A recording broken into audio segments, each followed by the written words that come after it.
এই উম্মতের জন্য তো সুবাদে আমি এক হাদিস আপনাদেরকে দেখাইতেছি, রসুল কি পাইলাম আর কি করতেছি। ওই রসুলের কারণে এই উম্মত জাহান্নামে যাবে, কিন্তু হাতকড়ি থাকবে না।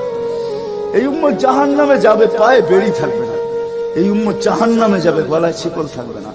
এই উম্মত জাহান্নামে যাবে, চেহারা কালো হবে না। অথচ জাহান্নামীদের চেহারা কালো হবে, এই উম্মতের চেহারা কালো হবে না। একজনের চেহারাও কালো হবে না। ফেরেশতা জিজ্ঞেস করবে, আল্লাহ চেহারা তো ঝকঝকে, গলায় নাই শিকল, পায়ে নাই বেড়ি, হাতে নাই হাতকড়ি, এটা আবার কি পাঠায় দিলেন? তো আল্লাহ জবাব দিবে, আমার বন্ধুর উম্মত, খবরদার। তো ফেরেশতা মালিক জিজ্ঞেস করবে, দারোগা হাতকড়ি নেই কেন? বলছে, যেই হাত উঁচুতে ব্যবহার হয় ওটা হাতে হাতকড়ি লাগে না। যেই পাও মসজিদের দিকে চলে ওই পায়ে বেড়ি লাগে না। যেই কপাল আমার কুদরতি পায়ে জীবনে একবারও আমাকে পাওয়ার জন্য ঠেকায়া দিছে, সেজদা করছে, ওই চেহারা কোনোদিন কালো হয় না, গলায় কোনোদিন চিকন লাগে না। 3 জায়গায় আগুন লাগাবে না, খবরদার। চেহারায়, হাতে, পায়ে, বাকি শরীরে লাগায়া দাও। আগুনকে যখন মালিক হুকুম দিবে ধরার জন্য, আল্লাহ আমাদেরকে শিখায় দিবে, স্মরণ করায় দিবে, আমরা কলেমা পড়তে থাকবো। আগুন আসবে আর যাবে, আসবে আর যাবে, ধরবে না। 1 বার 2 বার 3 বার হবে, মালিক কোরা চার্জ করবে, লাঠি চার্জ করবে, ধরিস না কেন? তো আগুন বলবে, লাইসালি সুলতানুন আলা মান ক্বালা লা ইলাহা ইল্লাল্লাহ মুহাম্মাদুর রাসূলুল্লাহ। এই কলেমা যে পড়ে তাকে ধরার ক্ষমতা আমার নাই।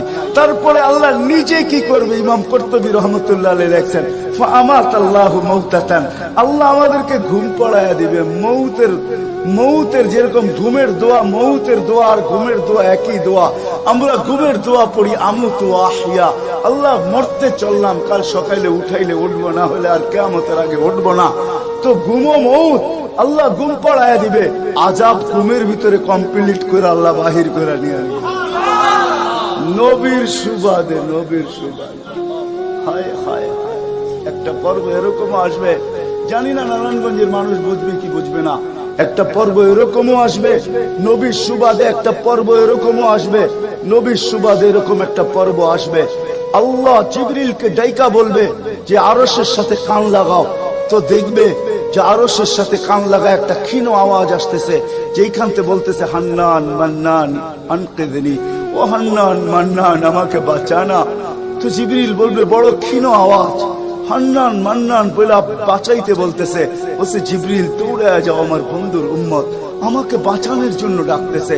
জিবরিল যাবে দোজখের কাছে, মালিকের কাছে যাবে। মালিক লিস্টি দেখা বলবে, কেউ বাকি নাই, আখরাস তো সবাইকে বাহির করে দিছি। ফিরে আসবে, আবার শোনাবে, আবার যাবে, আবার ফিরত আসবে। তৃতীয়বার এসে আল্লাহর ঠিকানা বলে দিবে, যাও দোজখের ওই অথই তলদেশে যায় দেখো, কয়লার মতো কয়লা হইতে হইতে পোকার রূপ ধরে গেছে, উপরে পড়ে আছে, ওইখানে যায় কান লাগাও। তো দুইজনে যায় কান লাগাবে, তো দেখবে ওইখান থেকে ক্ষীণ আওয়াজ বাহির হইতেছে, ইয়া হান্নান ইয়া মান্নান আনকিযনি, ও হান্নান ও মান্নান আমাকে বাঁচানা। ওই আওয়াজ আল্লাহর আরশের সাথে এসে টক্কর মারবে, ওইখান থেকে উঠায়া নিয়ে আসবে।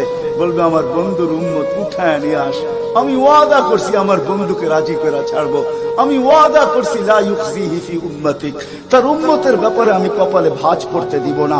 আমার কথা কিন্তু শেষ জায়গায় চলে আসছে। ওই রসুল, ওই নবী আমাদেরকে আল্লাহ দিয়েছেন আমাদেরকে জান্নাতে নিয়ে যাওয়ার জন্য।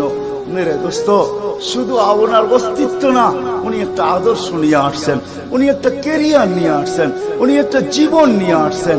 যেই জীবনের একটা সুন্নত যদি কেউ তার নিজের জীবনে প্রতিফলিত করে, নিজের জীবনে অভ্যাসে রূপান্তরিত করে, আর নিজেকে অভ্যস্ত করে আল্লাহ পর্যন্ত যদি পৌঁছাইতে পারে, খোদার কসম এটার ওয়েট এতটুকু হবে, সমগ্র জগৎ একবার না 10 বারও যদি এক পাল্লায় রাখা হয়, আর ওই সুন্নতকে এক পাল্লায় রাখা হয়, তো এই সুন্নতের ওয়েট বেশি। সমগ্র জগৎ এক না 100 কোটি বারও যদি হয়, তা সমগ্র ভান্ডারের সাথে যে দাম না হবে, যতটুকু দাম না হবে, আল্লাহ রসুলের এক সুন্নতের এর চেয়েও কোটি গুণ বেশি দাম।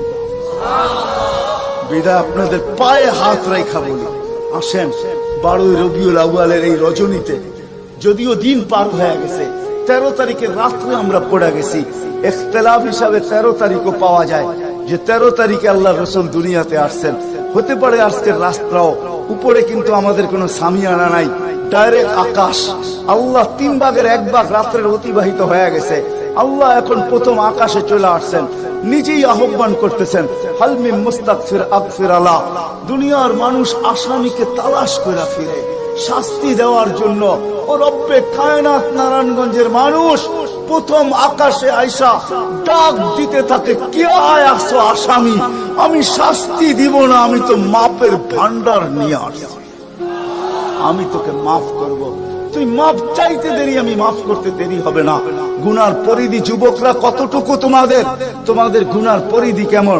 সমগ্র সৃষ্টি মিলাও যদি সারা জীবন গুনাহ করে, জিবরিল তার জন্ম থেকে মৃত্যু পর্যন্ত যদি গুনাহ করে, সমগ্র ফেরেশতা কেন সমগ্র সৃষ্টি মিলা আল্লাহর নাফরমানি করা ওই পর্যন্ত গুনাহকে পৌঁছাইতে পারবে না, যেই পর্যন্ত আল্লাহ বলতেছেন ওয়ালাউ বালাগাত দুনুবুকা ইনানাস সামা ওমা আশরাকতা বি ফাস্তাগফারতানি ফাগফারতু লাকা ওয়ালা উবালি। তোমাদের গুনাহ দিয়া যদি আমার আকাশের পরিধি পর্যন্ত ভেদ করে চলা যায়, একজনের গুনাহ, আমি তো বললাম সমগ্র সৃষ্টি মিলেও সম্ভব না, একজনের গুনাহ তো দূরের কথা, আমার আকাশের পরিধি ভেদ করে চলা যায়, তুমি মাপ চাইতে দেরি, আমি মাপ করতে দেরি। এই উম্মত তো মাপ চাইতেও হয় না, নবীর সুবাদে আল্লাহ এই উম্মতকে সুযোগ দিয়েছেন। তর্জমা উলামায়ে কেরাম ভালো বুঝবে, আল্লাহ নিজেই বলে এই উম্মত যখন চিৎকার দিয়া মাথায় হাত দিয়া বসা পড়ে আর চিৎকার যখন দেয়, হায় আমি বুঝি শেষ হয়ে গেলাম, ফালাম্মা তায়াক্কানতা বিল বাওয়ার ওয়া যানানতা আন্নাকা মিন আহলিন নার মানাহতু ইলাইকা রিদওয়ানি ওয়াল্লাইতু ইলাইকা গুফরানি কুলতু লাকা লা তাহজান গফারতু লাকা যুনুবা ওয়াল আওসার ওয়া লিআজলিকা সাম্মাইতু নাফসি আল আজিজুল গফফার। আল্লাহ বলে এই উম্মত যখন মাথা ধরে চিৎকার দেয়, আমি বুঝি শেষ হয়ে গেলাম, আল্লাহ বলে আমি আমার জায়গায় থাকতে পারি না, আমি দৌড়ায় ছুটে আসি, আমি আসার আগে আমার মাগফিরাতের চাদর দিয়া একে ঢাকা নেই, আমার রহমতের চাদর দিয়া, আমার রেজার চাদর দিয়া একে ঢাকা নেই, মাগফিরাতের ভিতরে ডুবায় নেই, আমি আইসা পিঠে হাত বুলাইতে থাকি আর বলি চিন্তা করার কোনো কারণ নাই, তোর ডাক আমাকে থাকতে দেয় নাই, আমি চলে আসছি, আমার রহমতের জোশ চলে আসছে, তুই মাপ না চাইলেও মাফ করে দিলাম। মুহাম্মদুর রাসূলুল্লাহ সুবাদে বিদায় নারায়ণগঞ্জের মানুষ, আমি যুবকদেরকেও বলবো, মা বোনদেরকেও বলবো, সবাইকে বলবো, শুধু আমাদেরকে জান্নাতে নিয়ে যাওয়ার জন্য আসেন নাই, একটা সুন্দর জীবন আমাদেরকে দেওয়ার জন্য আসছেন, 60-70 বছর একটা সুখের জীবন দেওয়ার জন্য আসছেন, 60-70 বছর একটা আনন্দের জীবন দেওয়ার জন্য আসছেন, 60-70 বছর একটা এনজয় মূলক জীবন দেওয়ার জন্য আসছেন। আমরা যেটাকে এনজয় বলি এটাকে এনজয় বলে না। আপনি আমাকে কোনো থিওরি দিয়া বুঝাইতে পারবেন না। আমি গত মাসেরই 23 তারিখে আমার 1 মাসের আমেরিকার সফর ছিল, আমি সফর শেষ করে আসছি প্যান্ডামিকের ভিতরেও, এই করোনার ভিতরেও, আমাকে বুঝাইতে হবে না, আমি দুনিয়া চষা মানুষ, আমি চষতে চষতে শেষ করে ফেলছি, আমাকে বুঝাইতে হবে না, আমি মানুষকে বড় কাছের থেকে দেখি, আপনি আমাকে বুঝাইতে হবে না। যেগুলাকে আমরা এনজয়ের সংজ্ঞা দিই এগুলা এনজয় না, যেগুলাকে আমরা সুখের সংজ্ঞা দেই এটা সুখ না, যেটাকে আমরা বলি হ্যাপি, এটার নাম হ্যাপি না। আল্লাহর রাসূল এক হ্যাপি জীবন দেওয়ার জন্য আসছেন, এক এনজয় মূলক জীবন দেওয়ার জন্য আমাদেরকে আসছেন, এক সুখের জীবন দেওয়ার জন্য আসছেন, এক সুখের জীবন দেওয়ার জন্য আসছেন। সাহাবারা সুখী ছিল, কসম খোদা, আমরা দৌড়ে দেখছি, কিন্তু আমরা এখন পর্যন্ত কোন ব্যক্তি বুকে হাত দিয়ে বলতে পারবে না যে আমি কোন সম্পর্ক নিয়ে সুখী, কেউ বলতে পারবে না কোন সম্পর্ক নিয়ে সুখী, কেউ বলতে পারবে না আমি অর্থ নিয়ে সুখী, কেউ বলতে পারবে না আমি পদ নিয়ে সুখী, কেউ নিজে বলতে পারবে না এনাফ এই শব্দটা কেউ বলতে পারবে না, সুখী বলতে পারবে না। কিন্তু মেরে দোস্ত আসেন নবীর আদর্শে আদর্শবান হই, নবীকে চিনি, নবীর ক্যারিয়ার পড়ি, নবীর শান পড়ি, নবীর জীবন পড়ি, তারপরে আমল করি। একটা সুন্নত ঘরে আমল করে দেখেন সবাই মিলা, ওই ঘরের ভিতরে আল্লাহ সুখের বন্যা বয় দিবে, বন্যা, সুখের সুখ হবে না, সুখের বন্যা হবে, বন্যা। সাহাবাদের জীবনে সুখের বন্যা ছিল, বন্যা, ঘরে কিচ্ছু ছিল না, আমি মানি। আজকেও অনেক আলেম ওলামা আছে যাদের ঘরে কিচ্ছু নাই, কিন্তু যা দেখবেন সুখ আছে, সুখ, সুখ রাখবেন না, সুখ আছে, সুখ আছে। কয়জন বলতে পারবেন যে আপনাদের পাও টিপা ঘুমের থেকে উঠায় আর পাও টিপতে টিপতে আপনাদেরকে ঘুম পড়ায়? আলেম ওলামা বহুত বলতে পারবে যে আমাদেরকে পাও টিপতে টিপতে উঠায়, পাও টিপা টিপা আমাদেরকে ঘুম পড়ায়। এর চেয়ে বড় সুখ কি চান? এর চেয়ে বড় সুখ কি চান? ডেলি মাথায় তেল লাগায় দেয়, পায়ে তেল লাগায় দেয়, আঙ্গুল বুলাইতে বুলাইতে ঘুম পাড়ায় দেয়। ঘুমাও, সারাদিন পরিশ্রম করে আসো। ওই হাদিসের মেস্তাক, সেটা ফাতেমা রাদিয়াল্লাহু তাআলা আনহা বলছিলেন, খারাজা জাওজুহা মিন বাইতিহা হাসিনা তাতাশাব্বাকাত। আলী, তুই ঘর থেকে বাহির হস, আমার দিলটা চুরমার হয়ে যায়। আব্বা শিখায়া দিয়েছেন, আমার দিলটা ব্যথায় ভাঙ্গা পড়ে। তুই কেন বাহির হলি ঘর থেকে? তাতাশাব্বাকাত, আমি রাস্তা দেখতে থাকি, শুধু দেখতে থাকি না, তুই আসার আগেই আমি দরজায় পিঠ লাগায় দাঁড়ায় থাকি। আলী, তুই যখন টোকা দেস তো টোকা দরজায় পড়ে না, আমার পিঠে পড়ে, এক টোকায় খুলা দেই। আলী বলে, এই জন্যই তো আজ পর্যন্ত কোনোদিন 2 টোকা দিতে হইল না, 1 টোকাই তুমি খুলা দাও। বলে, আলী, আমি তো রাস্তার দিকে তাকাইতে তাকাইতে কখন যে দরজায় পিঠ লাগায় দেই, আর তোর টোকা এসে আমার পিঠে লাগে, আমি সাথে সাথে খুলা দিই। আব্বা এটাই শিখেছে আমাকে। দিস ইজ লাইফ, এটার নামই লাইফ। আপনি আমাকে লাইফের সংজ্ঞা বুঝাইতে হবে না। আপনি আমাকে রাগ হবেন না। আপনারা আমাকে কোন দুনিয়া দেখাবেন? Canada, America, Australia, Europe, Japan, উন্নত বিশ্ব, চষতে চষতে আমার জুতা শেষ। আল্লাহ আমার মোকাদ্দরে রাখছে চষা। আমি বড় কাছের থেকে দেখি, এইখানে কান্নার অভাব নাই, এখানে কান্না। আমি জানি লাইফ কাকে বলে। লাইফ ওইটার নাম যেটা মুহাম্মদুর রাসূলুল্লাহর আদর্শমূলক লাইফ। লাইফ এই জন্য পায়ে হাত রাখি। এই রাত্রে আল্লাহ প্রথম আকাশে সবার কাছে পায়ে হাত রাখবো। আমি বেশি বলবো না, ডেলি একটা সুন্নত শিখে। ডেলি কয়টা? একটা সুন্নত। চাই সেটা খাওয়ার হোক, চাই সেটা শোয়ার হোক, চাই সেটা চলার হোক, চাই সেটা বলার হোক, চাই সেটা ঘুমানোর হোক, চাই সেটা বাথরুমে যাওয়ার হোক, চাই সেটা মসজিদে ঢুকার হোক, চাই সেটা কারোর সাথে কথা বলার হোক, চাই লেনদেনে হোক, একটা সুন্নত শিখেন। হায় মুহাম্মদুর রাসূলুল্লাহ বড় চোখের পানি ছড়ায় গেছে। আমাদেরকে জান্নাতে নিয়ে যাওয়ার জন্য আসছেন, নাইলে আসছেন না। দুজাহানের বাদশা কেন আসবে? জমিনে কেন পাও রাখবে? যার রহমতের ভিতরে, যার অস্তিত্বের ভিতরে সমগ্র জগতের অস্তিত্ব লুকানো ছিল। শুধু শুধু আল্লাহ আদম আলাইহিস সালামকে বলেন না, লাউলাহু লামা খালাকতুকা ইয়া আদম, উনি না হইলে তোমার অস্তিত্ব হতো না। লম্বা কাহিনী আমি শর্টে বলতেছি, তোমার অস্তিত্ব হতো না। যার নামটা নিজের নামের সাথে মিলায় রাখছে, এটাই বলে দিচ্ছেন। যুকিরতা ইদা যুকিরতা, যুকিরতু যুকিরতা ইদা যুকিরতা, যুকিরতু ও যুকিরতা মাই। আমার নাম যখন উচ্চারণ হবে বন্ধু, তোমার নাম উচ্চারণ হবেই। আমি আমার নামের সাথে তোমার নামটা মিলে রাখছি। যাকে আল্লাহ 1000 বছর সৃষ্টির 1000 বছর আগে, যার আল্লাহ পরিচয়ের ডঙ্কা বাজাইতেছেন, ইয়াসিন 1000 বছর আগে পড়ছেন, তখন আল্লাহ বসাইতেছে ইয়াসিন আল কোরআনিল হাকিম। আমি তো বলি উলামা বুঝবে, ইয়াসিন আল কোরআনিল হাকিম ইন্নাকা লামিনাল মুরসালিন। আমি তো বলি ইন্নাকা ওকে বলা চলে যে সামনে উপস্থিত বসা।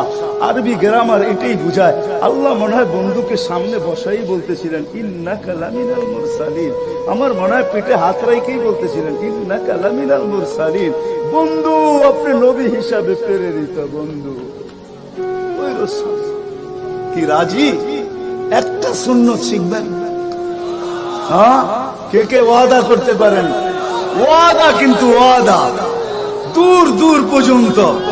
যদি নবীর মোহাব্বত থাকে আপনার ভিতরে, একটা সুন্নত ডেলি শিখবেন, ওটাকে নিজে জীবনে অভ্যস্ত হন।